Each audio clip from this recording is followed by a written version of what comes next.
नमस्कार। मुद्दे की बात में आप सभी का स्वागत है। मैं हूं आपके साथ यशी शुक्ला और आज मुद्दे की बात में बात करेंगे धर्मांतरण का काला नेटवर्क।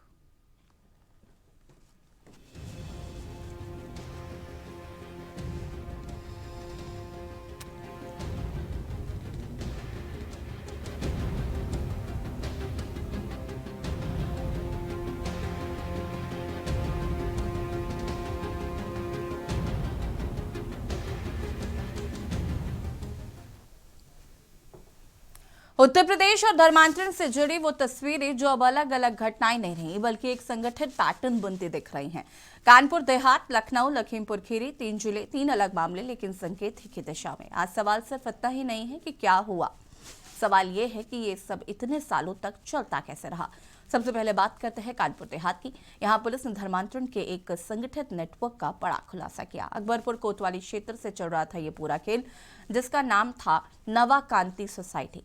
जांच में सामने आया कि ये कोई नया नेटवर्क नहीं है बल्कि बीते 10 वर्षों से सक्रिय था। 2015 में स्थापित हुआ था इसका केंद्र और कानपुर देहात में प्रदेश स्तर का कार्यालय बनाया गया था। यानी एक पूरा सिस्टम, एक पूरा ढांचा जो चुपचाप काम करता रहा। पुलिस जांच में जो सबसे गंभीर बात सामने आई वो थी विदेशी फंडिंग। नेटवर्क को बाहर से पैसा मिलता था और उसी पैसे के जरिए गरीब, असहाय और अनुसूचित जाति के लोगों को निशाना बनाया जाता था। कहीं पर आर्थिक मदद का लालच तो कहीं प्रशिक्षण के नाम पर धर्म परिवर्तन कराया जाता था। यह सिर्फ धार्मिक गतिविधि नहीं थी, ये एक सुनियोजित ऑपरेशन था। पुलिस ने इस मामले में 3 आरोपियों को गिरफ्तार किया है और पूछताछ में कई अहम जानकारियां सामने आई। नेटवर्क से जुड़े और लोगों की तलाश जारी है। कानपुर देहात में खुलासे के बाद पूरा जिला अलर्ट मोड में। पुलिस के साथ साथ हिंदू संगठन भी सक्रिय हो गए हैं। ईसाई धर्म से जुड़े संदिग्ध केंद्रों पर निगरानी बढ़ा दी गई है। भोगनीपुर थाना क्षेत्र के पुखराया कस्बे में एक संदिग्ध युवक को बजरंग दल के कार्यकर्ताओं ने पकड़ा। युवक बाइबल के साथ मिला। मौके पर हंगामा हुआ। सूचना पर पुलिस पहुंची और युवक को हिरासत में लेकर पूछताछ शुरू की गई। हिंदू संगठनों ने सख्त कार्रवाई की मांग की है, यानी जमीन पर माहौल अब बेहद संवेदनशील है। अब बात करते हैं लखनऊ की। केजीएमयू से जुड़े लव जिहाद और धर्मांतरण मामले में नया और गंभीर खुलासा सामने आया। आरोपी डॉक्टर रमीज की गिरफ्तारी के बाद जांच एजेंसियों को एक अहम सुराग मिला है। गिरफ्तारी के समय रमीज के पास से एक नया मोबाइल फोन बरामद हुआ और इस फोन में कई ऐसी जानकारियां मिली हैं जो जांच के लिए बेहद अहम है। इतना ही नहीं, रमीज का पुराना मोबाइल भी मिला है जिससे डेटा डिलीट किया गया था।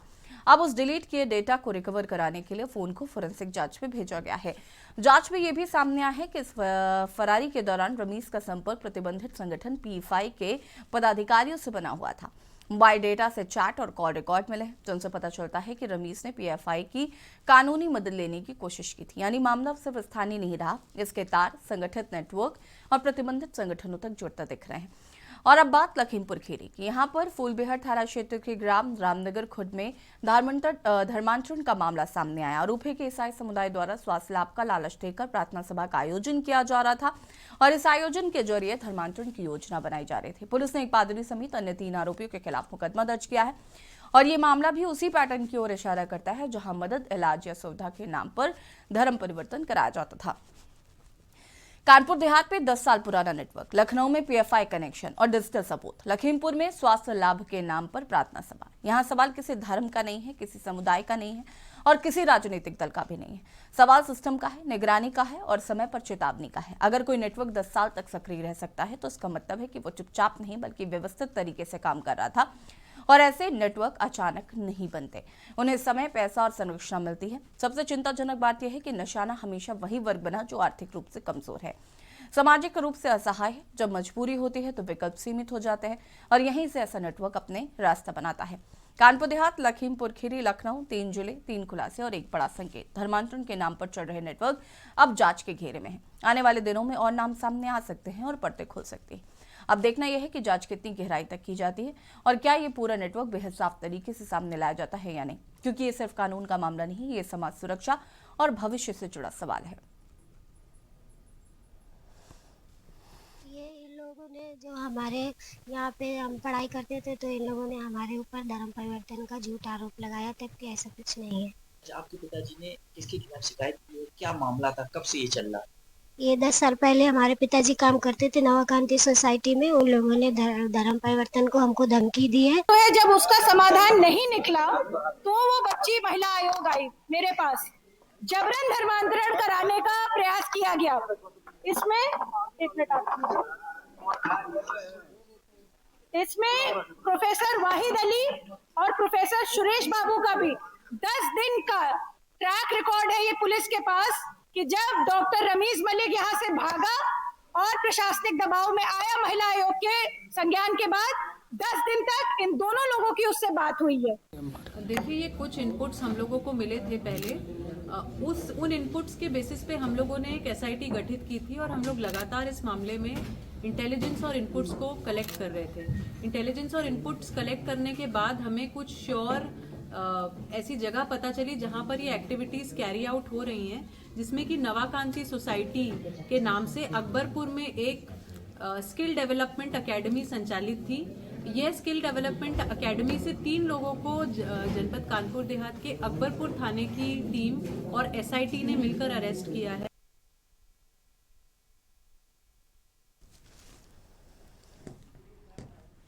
और इसी पर बातचीत करेंगे। मेहमान हमारे साथ जुड़ चुके हैं मनीष तिवारी, लखनऊ से हमारे संवाददाता जुड़ चुके हैं, अक्षय श्रीवास्तव लखीमपुर से हमारे संवाददाता, सिकंदर अरमान कानपुर से हमारे संवाददाता जुड़ चुके हैं, संजय कटियार बीजेपी प्रवक्ता और रवीन छपराना सोशल एक्टिविस्ट हमारे साथ जुड़ चुके हैं। सबसे पहले तो आप सभी का बहुत बहुत स्वागत है।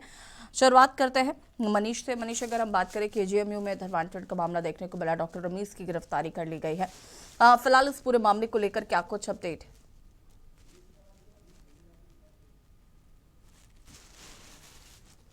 मनीष हमारे साथ नहीं है, अक्षय श्रीवास्तव लखीमपुर से संवाददाता हमारे साथ जुड़े हुए। अक्षय, लखीमपुर का ये क्या कुछ पूरा मामला? जी ऐसी बता दूं, पूरा मामला जनपद लखीमपुर के थाना फूलबेड़ क्षेत्र का है। रामनगर खुर्द गांव का मामला है, जहां पे ईसाई समुदाय द्वारा एक प्रार्थना सभा का आयोजन किया गया और आयोजन के दौरान ही धर्म जो है परिवर्तन की वहाँ पे जो पदारी है, जिन्हें धर्म गुरु जी को माना जाता है, वो पहुंचे और उन्होंने धर्मांतरण को लेकर लोगों को जागरूक किया कि आप आइए धर्म चेंज कीजिएगा। उसके बाद जब वहाँ पे हिंदू संगठनों को जानकारी मिली तो उसका विरोध प्रदर्शन जब वहाँ के जाके हिंदू संगठनों ने किया, तब जाके मामला जब पुलिस पहुंची, पुलिस ने मामले को शांत कराया। उसके बाद पदारी और अन्य 3 लोगों के खिलाफ मामला पंजीकृत किया गया है। मुकदमा 299 धारा के अंतर्गत मामला पंजीकृत किया गया। उसके बाद कहीं ना कहीं हिंदू संगठनों में भी काफी रोष था, जिसको लेकर जो प्रार्थना सभा चल रही थी वो स्थगित कर दी गई और उसके बाद जो वहाँ पे मौके पे जो प्रार्थना सभा आयोजन कर रहे थे वो सब वहाँ मौके से फरार हो चुके थे। ठीक है, सिकंदर अरमान कानपुर से हमारे संवाददाता जुड़े हुए हैं। सिकंदर, अगर हम कानपुर की बात करें तो क्या कुछ ये पूरा मामला है और इसको लेकर अपडेट क्या कुछ है?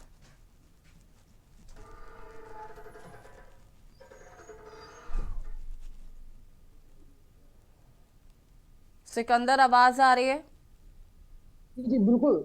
अभिषेक जी, देखिए कानपुर देहात में एक धर्मांतरण को लेकर एक बड़ा पर्दाफाश हुआ है, जिसमें अकबरपुर थाना क्षेत्र के धर्मांतरण करने वाले गिरोहों का एक पर्दाफाश हुआ है।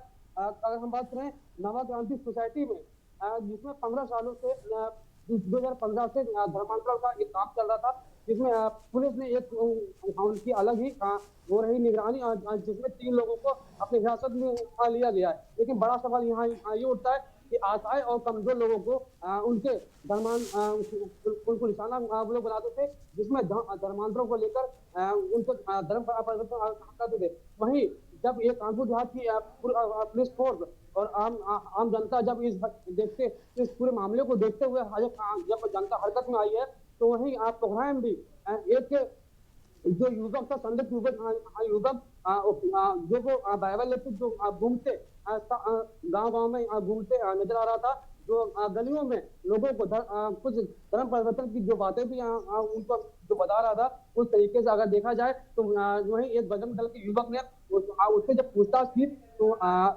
वहीं पर आकर थाना प्रभारी को सूचना भी दी।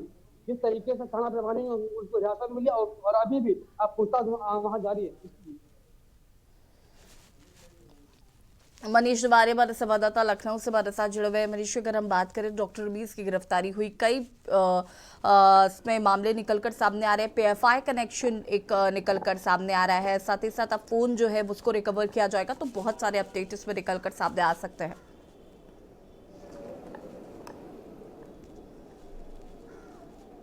जी बिल्कुल, अगर देखा जाए जिस प्रकार से डॉक्टर रमीज का मामला जो केजीएमयू से देखा जा सकता है, जहां पर डॉक्टर महिला के प्रेम प्रसंग के बाद जो है धर्मांतरण का मामला सामने आया, उसके बाद जो है डॉक्टर महिला ने जो है जहर खा के सुसाइड करने का प्रयास किया। उसके बाद जब ये मामला पुलिस में दर्ज किया गया, जांच कमेटी बैठाई गई, हालांकि केजीएमयू के तरफ से भी जांच की जा रही है और साथ में जो है पुलिस की टीम के द्वारा जांच की जा रही है, जिसमें एक नया खुलासा हुआ। जिस प्रकार से डॉक्टर रमीज की गिरफ्तारी के बाद जो है उसके पास से जो मोबाइल बरामद हुआ, उससे एक बात सामने आई कि उसके पास एक और भी मोबाइल था, जिसको भी पुलिस के द्वारा जो है बरामद कर लिया गया और बरामदगी के बाद जो है डाटा जो है उसका रिकवर किया जा रहा है, क्योंकि डॉक्टर रमीज के द्वारा जो उसका पूरा डाटा जो है डिलीट कर दिया गया। जिस प्रकार से शुरुआती दौर से और पहले मोबाइल से कुछ कनेक्शन निकले कि डॉक्टर रमीज फरारी के दौरान जब वो पुलिस से बचना चाह रहा था, पीएफआई के कनेक्शन में था, वहां पर जिस पीएफआई पर जो है पूरी तरीके से बैन है, वहां उसके द्वारा जो है बातचीत की जा रही थी, उनसे मैसेजिंग की जा रही थी। उसी डाटा को कलेक्ट करने के लिए जो है उसके पुराने मोबाइल को जो है फॉरेंसिक जांच के लिए भेजा गया। जिस प्रकार से अगर देखा जाए तो इसमें कई मामले जो है कई पहलू सामने देखने को मिल रहे हैं। जिस प्रकार से डॉक्टर रमीज के द्वारा पहले भी एक डॉक्टर महिला के साथ धर्मांतरण को करवा करके जो उसके द्वारा शादी की गई थी, वहीं पर उसके पिता के द्वारा जो झिंगुर बाबा हैं उनके द्वारा जो है उनसे बातचीत की चीजें निकल करके सामने आ रही हैं। जिस प्रकार से देखा जाए ये नेटवर्क लगातार बढ़ता जा रहा है और जिस प्रकार से देख सकते हैं कि इस नेटवर्क के बढ़ते हुए पूरी तरीके से कई चीजें निकल करके आ रही कि डॉक्टर रमीज जो है किन लोगों के संपर्क में था, जिसको देखा जा सकता है कि धर्मांतरण केवल हिंदू लड़कियों को प्रेम प्रसंग के जाल में फंसा करके जो है उनका धर्मांतरण कराना, ये एक कोई कड़ी, बहुत ही बड़ी कड़ी नहीं। जिस प्रकार से देख सकते हैं कि पीएफआई से पूरा कनेक्शन सामने निकल करके आ रहा है। वहीं पर अगर देखा जाए जो केजीएमयू की बीसी हैं वो आज मुख्यमंत्री से मुलाकात करेंगे पूरे, अब इस पर पूरा किस प्रकार से वो धर्मांतरण के जो भी मामले हैं वो मुख्यमंत्री के सामने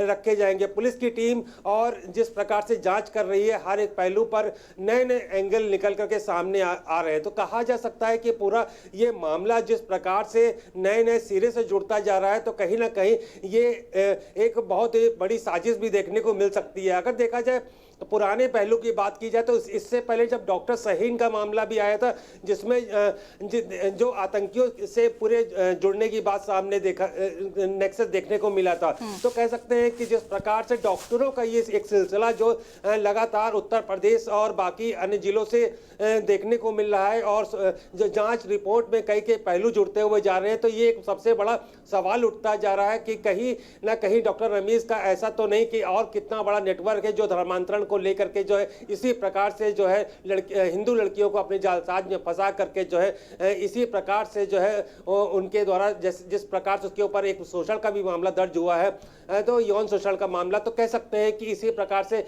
ये एक कड़ी पर कड़ी जो है जुड़ती हुई नजर आ रही है। उसी प्रकार से जो है पुलिस महकमे की जो टीम है वो लगातार इसी तरीके से जांच कर रही है। अब ये देखना है पीएफआई से वो कब से संपर्क में था और किस प्रकार से किन किन पहलुओं को लेकर के वो बातचीत करता था। अब फॉरेंसिक जो रिपोर्ट आएगी उस मोबाइल के आधार पर जो है आगे की कार्रवाई की जाएगी। जी ठीक है, वापस आएंगे, आप सभी हमारे साथ बने रहिएगा, चर्चा को आगे बढ़ाएंगे और बात कर रहे हैं धर्मांतरण का काला नेटवर्क। रुकेंगे छोटे से ब्रेक के लिए, जो हाजिर होते हैं।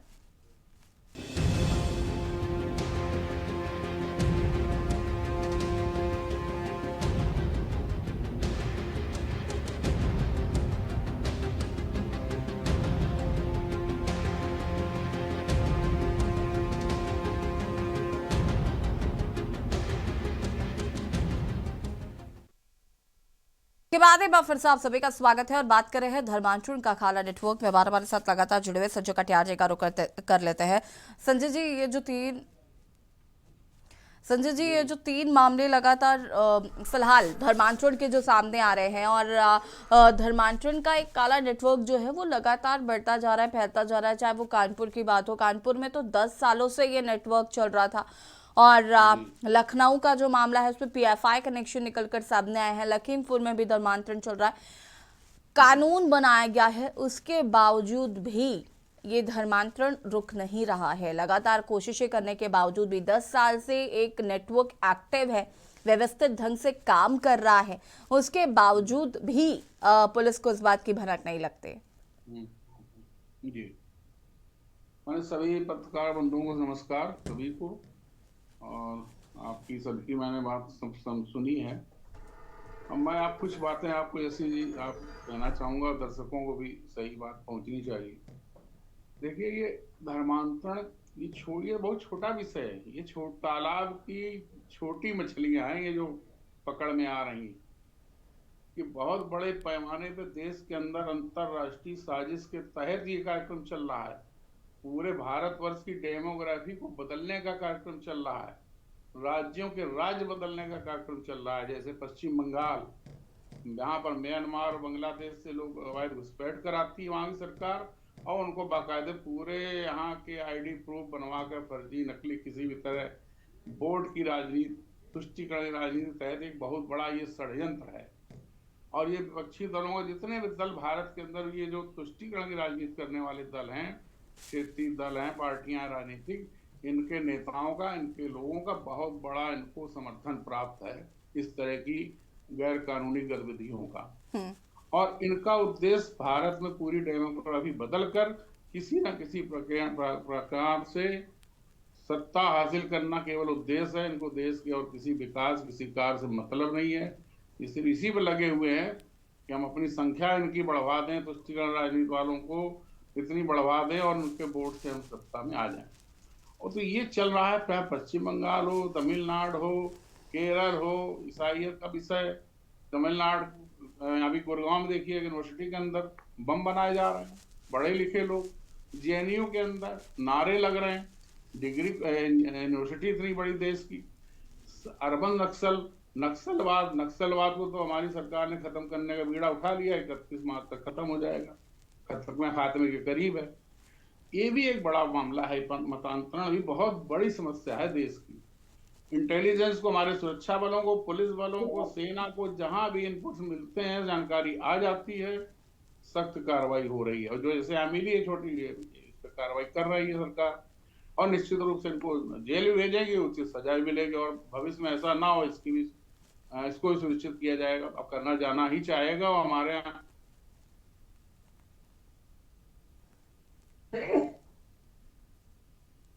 कार्रवाई चल रही है। और ये डेमोग्राफी बदलने की साजिश है, षड्यंत्र है और अंतरराष्ट्रीय साजिश है। जो भी विदेशी ताकतें हमारे देश में इस तरह की सत्ता को बर्दाश्त नहीं कर पा रही नरेंद्र मोदी को, कि देश के विकास और आत्मनिर्भर भारत बनाने का काम कर रही है, डिफेंस की खरीद नहीं कर रहे, रक्षा के हथियार औजार हम बाहर से नहीं खरीद रहे, अपने बनाने की ओर बढ़ रहे हैं, बढ़ाने लगे काफी। इनसे सभी जगह तमाम समस्याएं लोगों को, दूसरे लोगों को हो रही है। तो यहाँ की व्यवस्था को बिगाड़ने की साजिश है। किसी प्रकार से डेमोग्राफी बदल जाए, सत्ता परिवर्तन हो जाए। कभी कोई जन जी वाली धमकी देता है कि नेपाल बना देंगे, कोई कहता श्रीलंका बना देंगे, कोई कहता ईरान बना देंगे। ये सब चल रही है साजिशें। इन साजिशों का अंत जरूर हमारी सरकार कर लेगी और कर ही देगी। और जनता का साथ मिलेगा। कहीं भी इस तरह की घटना हो रही है, मतांतरण तक हो रहा है, आप पुलिस को सूचित करिए, संबंधित लोगों को सूचित करिए। निश्चित रूप से इस तरह के कुकृत्य रुकने ही चाहिए और रोके जाएंगे, सख्ती से रोके जाएंगे, और करने वालों को जेल भेजा जाएगा। ठीक है, वापस आते हैं विक्की गुप्ता, सपा नेता हमारे साथ जुड़ चुके हैं। विक्की जी, आपका भी बहुत बहुत स्वागत है। क्या कुछ कहना है धर्मांतरण के इस मामले को लेकर? देखिए, मेरा ये कहना है, मैं संजय जी से एक सवाल पूछना चाहता हूँ। बड़े भाई संजय जी, आप ये कह रहे थे कि छोटी छोटी मछलियां हैं, इनको पकड़ रहे हैं, तो फिर बड़ी मछलियां कब पकड़ी जाएंगी? पकड़ी जा रही हैं केंद्र में। संजय जी, केंद्र में आप 10 साल से हैं लगभग, राज्य में भी आप 9 साल से हैं, तो आखिर इंटेलिजेंस एजेंसियां और जांच एजेंसियां, एलआईयू और पुलिस प्रशासन क्या कर रहा है धर्मांतरण पर? आखिर 10 साल से आप सत्ता में हैं, केंद्र में और राज्य में, तो आखिर अब तक कार्रवाई क्यों नहीं हुई? दूसरी बात, इन लोगों के मुझे खत्म कर लेनी दीजिए। आपने कहा कि बंगाल में घुसपैठिए आ रहे हैं बांग्लादेश से, तो उनके जो आईडी कार्ड बनाए गए, जब वोटर आईडी कार्ड बना गए, आधार कार्ड बनवा गए, तो उसका जिम्मेदार कौन है? उसके जिम्मेदार जो प्रशासन के लोग हैं, उन पर कार्रवाई कब होगी? आखिर उनके वैलिड दस्तावेज कैसे बने और वो वहां नौकरियां कैसे पा गए? मैं ये सवाल जानना चाहता हूं कि आप प्रशासन में लगातार हैं। आखिर ये धर्मांतरण जो मुद्दा है, ये देश का एक विकराल समस्या ले चुकी है और एक बहुत बड़ा मुद्दा है। लेकिन यहाँ पर आपकी जो सरकार है, आपने अन्य राज्यों की सरकारों को तो नाम ले दिया, लेकिन ये कानपुर देहात में जो धर्मांतरण हो रहा है, यहाँ आपकी सरकार है, 9 साल से आप सरकार में, तो आपकी इंटेलिजेंस एजेंसी और प्रशासन क्या कर रहा है? देखिए, आप ये बिल्कुल समझ लें, अभी बात मेरी बीच में कट गई थी कि भाई आर्थिक लालच बहुत बड़ी हर समस्या है मामला, और ये सिस्टम में घुसा हुआ है। जहां अर्थ का लालच है, आदमी धर्म बदलने को तैयार, गरीब आदमी को लालच दिया, धर्म बदलने को तैयार। कोई सिस्टम में लोग हैं क्या सब ईमानदार थोड़ी ना है, तमाम लोग हैं भ्रष्टाचार शिकार, पैसा मिले उन्हें कोई मतलब नहीं, कुछ भी हो जाए सब करते हैं, यहाँ पकड़े जाते हैं, सजा होती है, जेल जाते हैं, नौकरी जाती है। जो चीज पकड़ में आएगी तब वो होगा। और आपने भी कहा, आरोप लगाया सरकार हमारी 10 साल 15 साल से पश्चिम बंगाल में ममता बनर्जी बैठी हुई हैं, सारा सिस्टम उनका, केंद्रीय ईडी वगैरह वहां जाती है जांच करने। ठीक है संजय जी, वापस आएंगे आपके पास। रवीन चपराना जी हमारे साथ जुड़े हुए सोशल एक्टिविस्ट। रुकिए आते हैं। रवीन चपराना जी, कैसे देख रहे धर्मांतरण के मामले को? हमारे योगी तो आप उत्तर प्रदेश पर नहीं कर रहे हैं, बात आप बंगाल पर कर रहे हैं। अरे रुकिए विक्की जी, रुक जाइए थोड़ा, रुकिए। रवीन चपराना जी, लखीमपुर में पकड़ा गया, विक्की गुप्ता जी और संजय कटियार जी प्लीज। संजय कटियार जी और विक्की गुप्ता जी रुक जाइए, 1 सेकंड रुकिए। रवीन चपराना जी जी, धर्मांतरण के मामले को कैसे पूरे देख रहे हैं? पैनलिस्ट को आदर प्रणाम।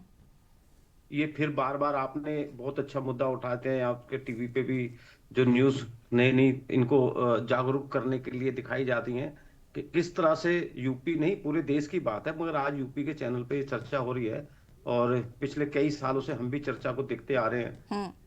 बातें तो बहुत बड़ी बड़ी होती हैं, बातें तो प्रशासन विभाग के लिए बड़ी छाती ठोक के कहा जाता है सब कुछ हो रहा है, पिछले कई सालों से हम भी देख रहे हैं। इस पे फेलियर है प्रशासन विभाग, इंटेलिजेंस विभाग। कोई अभी मैं सुन रहा था, हमारे भाई साहब बीजेपी के प्रवक्ता जी बैठे हैं, उन्होंने कहा कि इनको लालच दिया जाता है। मैं उनसे सहमत हूं इस बात के लिए, लालच दिया जाता है, मगर हमारी जो सरकार काम कर रही है, यूपी सरकार, जो योगी सरकार जो कह रही है कि आजकल इतने सारे हमारे 5 लाख का जो एक पैकेज इन्होंने दिया है, गरीबों के लिए राशन है, सब कुछ है, उसके बावजूद भी गरीब आदमियों को लालच देकर धर्मांतरण किया जा रहा है। क्यों किया जा रहा है? यानी कि आपका जो सारा सिस्टम है वो फेल है बिल्कुल। आपको भी पता है कि जिस दिन ये सरकार 12 साल 10 साल से ज्यादा हो चुके हैं अभी इनको, और 10 सालों में इन्होंने, मुझे लगता है थोड़ा बहुत कुछ किया होगा, तो मैं समझ नहीं सकता, मेरे आंकड़े नहीं है मेरे पास अभी, वरना मैं आपको बताऊं कुछ आने वाले समय में कई गांवों के अंदर, जनपदों में हम लोग जाते हैं जहां 2 से 2,500 आदमी हुआ करते थे, आज वहां 5,000 हो गए हैं। वो कौन है, कहां से आए हैं, कैसे रह रहे हैं, और उनका पता लगा। हिंदू धर्म के साथ ही टारगेट करने का दायित्व होता है सबको। क्रिश्चियन वो भी गरीब आदमियों पर टारगेट करते हैं। देखो, जहां गरीबी होगी वहां तो चोट पहुंचाई जाएगी ना, वो फायदा इसी चीज का उठाते हैं। और आपको भी पता है, आप खुद ही बोल रहे हैं कि गरीब आदमी को जल्दी बना लिया जाता है। तो क्यों ये सरकार ऐसा काम नहीं कर रही कि गरीब लोगों को मजबूर ना होना पड़े अपना धर्म बदलने के लिए? यूपी सरकार क्यों ना ऐसा काम करे? उनको सुविधाएं क्यों पूरी नहीं दी जा रही हैं अभी? अगर सरकार पूरी, जिसके देखिए मेरे दो बच्चे में एक बच्चा जो है मेरा खाना खाता है पेट भर के, एक को भूखा रखूंगा तो वो भूखा खाना पड़ोस में जाके खाएगा ना, एग्जाम्पल। तो आप ये देखिए ना कि हमारे रवीन जी देखिए, सरकार हो गया, प्रशासन हो गया, वो अपना काम तो कर रहा है, लेकिन ऐसे जब ऐसे मामले आते हैं तो उसमें जो सोशल एक्टिविस्ट होते हैं उनकी भी एक अहम जिम्मेदारी होती है। तो वो जिम्मेदारी का निर्वहन आप कर रहे हैं क्या? बिल्कुल कर रहे हैं। हमने अभी मेरठ से लेके खेकड़े तक, और आपका क्या नाम है, ये गाजियाबाद में प्रोग्राम किया, अवेयरनेस प्रोग्राम हम लोग करते हैं और इसके खिलाफ उठाते हैं। हमारी जो बहुत बड़ी संस्थाएं हैं कई, हम उनके संस्थाओं के साथ जुड़ के अवेयरनेस प्रोग्राम करते हैं और उनको समझाते हैं कि भी आपने धर्म अपनी मर्जी से आप अगर बदल रहे हैं तो उसमें कोई हम कुछ नहीं कर पाएंगे, मगर हाँ कोई लालच देता है, आपको कहता है कि आपके स्कूल में हमने ऐसा भी सुना है कि उनको बच्चे के स्कूल में एडमिशन कराते हैं और उनको थोड़ी छोटी दवाइयां, तो उनके घर में राशन डाल के उनको वो मतलब क्रिश्चियन बना देते हैं। मैं आपको सही बता रहा हूँ, क्योंकि हमने खुद ऐसी बहुत सी संस्थाओं को पकड़वाया भी है। जो संस्था बनाते तो धार्मिक संस्थाएं हैं, क्रिश्चियन का, जैसे हमने अभी पीछे 2 संस्थाओं को पकड़वाया, तो उसमें ये था कि वो लोग जा जाके घरों में पूजा पाठ के नाम पे, फिर बाद में जब पूजा पाठ हो जाती है उसके बाद कहते हैं कि भाई आप जो है धर्म हमारा अपना लेंगे तो आपको ये फायदे होंगे। गरीब आदमी तो बहुत जल्दी फिसल जाता है इन चीजों से। सामाजिक संस्थाएं अपनी जगह काम कर रही हैं, मगर जो इतना बड़ा प्रशासन है, यूपी सरकार है, उनके नाक के नीचे अगर ये चीजें हो रही हैं तो इनको उस पर संज्ञान लेना बहुत जरूरी है, क्योंकि ये आप कोई सरकारी संस्थाएं या सामाजिक संस्थाएं नहीं है, ये आतंकवादी संस्थाएं हैं जो आतंकवादी फैला रहे हैं। जो हमारे समाज को खत्म करेगी वो आतंकवादी ही होते हैं, जो आतंकवाद का काम करते हैं। बम फोड़ने से आतंकवादी नहीं बनेगा। ये भी बहुत बड़ा बम फोड़ दिया है इन्होंने हमारे देश पे, हमारी यूपी सरकार पे या हर राज्य में, कि किसी भी तरह कोई भी, चाहे आप किसी भी तरह धर्म को इनका बदलवा दो, जहां हमारे हिंदुओं की जो खत्म हो जाएंगे, ये अपने आप ही इस देश पे बम फट जाएगा और अपने आप ही ये सारा काम खत्म हो जाएगा। कुछ लड़ाई लड़ने की जरूरत नहीं है। तो ये साइलेंट आतंकवादी जो हैं, इस पे मेरी गुजारिश है योगी सरकार से, बहुत सख्त इन पे कार्रवाई जरूर होनी चाहिए। सामाजिक संस्थाएं एक्टिव हैं, ठीक है, सामाजिक संस्थाओं को प्रशासन कैसे देखता है ये देखना होगा। फिलहाल आप सभी का बहुत बहुत शुक्रिया चर्चा में शामिल होने के लिए। और बात कर रहे हैं धर्मांतरण का काला नेटवर्क, जिस तरीके से धर्मांतरण लगातार बढ़ता जा रहा है और उसको लेकर प्रशासन लगातार सख्त भी है, लेकिन उसके बावजूद भी ये नेटवर्क लगातार बढ़ रहा है। फिलहाल के न्यूज़ की खास पेशकश में फिलहाल इतना ही। देखते रहिए के न्यूज़ इंडिया। नमस्कार।